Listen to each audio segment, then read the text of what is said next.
Assalamualaikum warahmatullahi wabarakatuh. Perkenalkan, nama saya Fajar Andripal, mahasiswa Universitas Mercu Buana, jurusan manajemen. Di sini saya akan mempresentasikan apa itu komunikasi efektif. Definisi komunikasi. Berdasarkan Kamus Besar Bahasa Indonesia, komunikasi adalah pengiriman dan penerimaan pesan atau berita antara dua orang atau lebih, sehingga pesan yang dimaksud dapat dipahami. Kata komunikasi berasal dari bahasa Latin, communicatus, artinya berbagi atau menjadi milik bersama, mengacu pada upaya yang bertujuan untuk mencapai kebersamaan.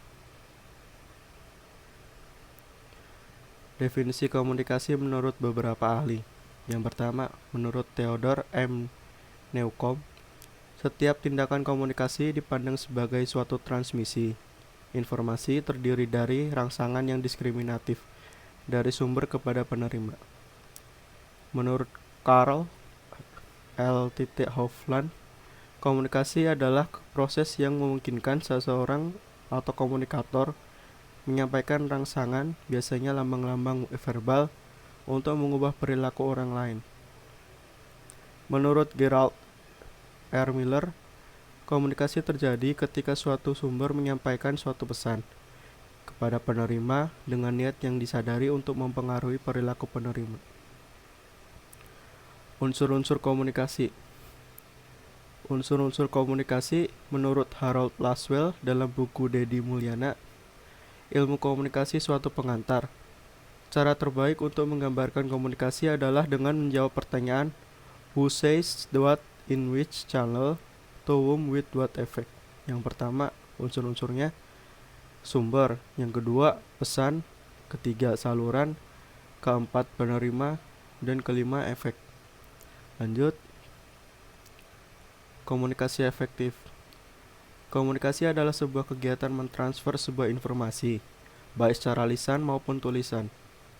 Komunikasi efektif terjadi apabila pesan yang diberitahukan komunikator dapat diterima dengan baik atau sama oleh komunikan, sehingga tidak terjadi salah persepsi.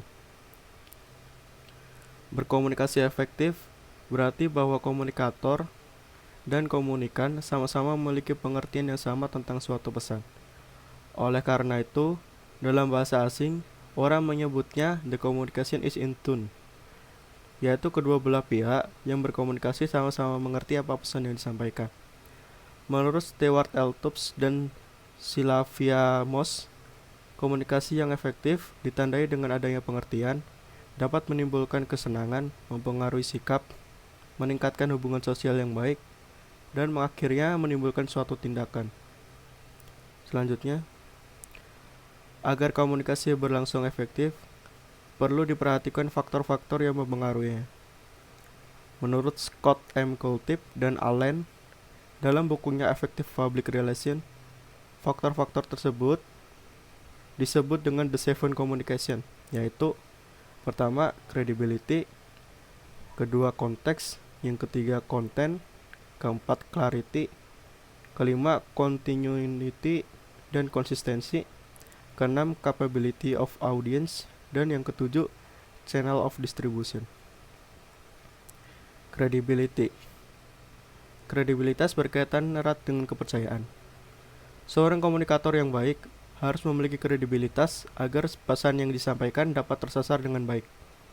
Beberapa hal yang berhubungan dengan kredibilitas, misalnya kualifikasi atau tingkat keahlian seseorang.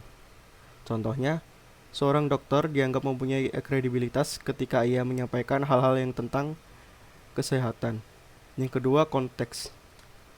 Konteks berupa kondisi yang mendukung ketika berlangsungnya komunikasi. Supaya komunikasi berjalan efektif, konteks yang tepat menjadi hal yang menarik perhatian komunikan. Yang ketiga, konten.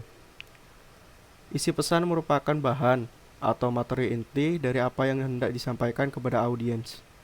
Komunikasi menjadi efektif apabila isi pesan mengandung sesuatu yang berarti dan penting untuk diketahui oleh komunikan. Yang keempat, clarity. Pesan yang jelas alias tidak menimbulkan penafsiran yang bermacam-macam adalah kunci keberhasilan komunikasi. Kejelasan informasi adalah hal yang penting bisa mengurangi dan menghindari risiko kesalahpahaman pada komunikan. Kelima, continuity dan konsistensi. Agar komunikasi berhasil, maka pesan atau informasi perlu disampaikan secara berkesinambungan atau kontinu.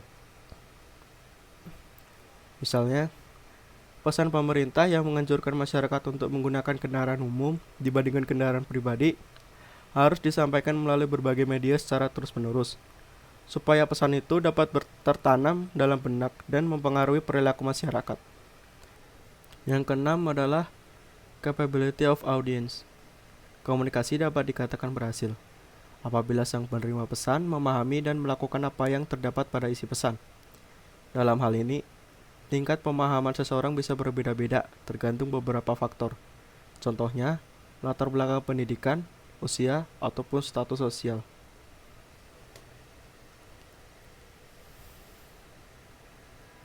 Yang ketujuh, yaitu channel of distribution. Selain berbicara secara langsung kepada audiens, ada cara lain untuk berkomunikasi, yaitu menggunakan media. Bentuk-bentuk media komunikasi yang biasa digunakan saat ini adalah media cetak ataupun elektronik. Pertimbangkan secara matang pemilihan media yang sesuai dan tepat sasaran agar tidak terjadi komunikasi yang sia-sia. Sekian dari saya. Wassalamualaikum warahmatullahi wabarakatuh.